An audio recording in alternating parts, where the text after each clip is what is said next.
Good morning सर्वांना. तर सकाळची सुरुवात खूपच छान झालेली आहे, तुम्ही पाहताच आहे. तर चला आजचा दिवस कसा जातोय पाहूयात. छान अशी गुलाबाची फुलं आलेली आहेत. नमस्कार मंडळी, मी आली आहे गावाकडे आणि आत्ता आली मी शेतात. तर चला तुम्हालाही शेत दाखवते आमचं. तर हे आहे आमचं शेत आणि जास्त करून ऊसच असतो आमच्या इथे. तर सगळीकडे तुम्हाला ऊसच दिसेल.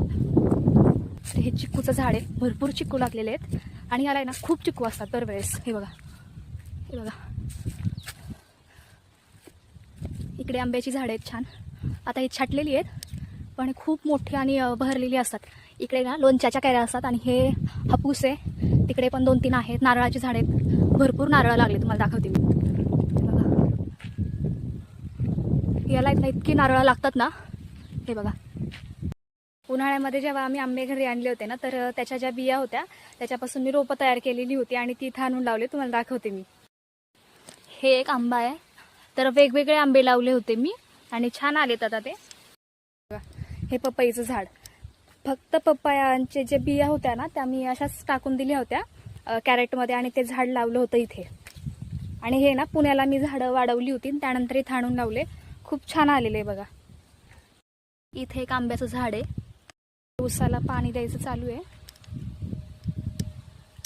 व्हिडिओ आवडला असेल तर पटकन जाऊन लाईक करायचे आणि चॅनलला सबस्क्राईब करायचे. तर चला पुढे अजून जाऊयात आपण. ही आहे पेरूची बाग, हे बघा.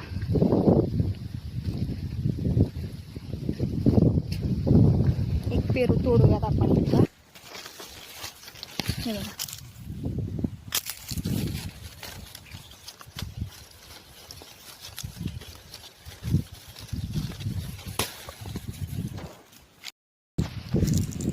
पेरू घेऊन चालली आता घरी. मला आहे ना तेल बनवण्यासाठी जास्वंदाची फुलं हवी होती आणि इथे खूप सुंदर सुंदर फुलं येते बघा.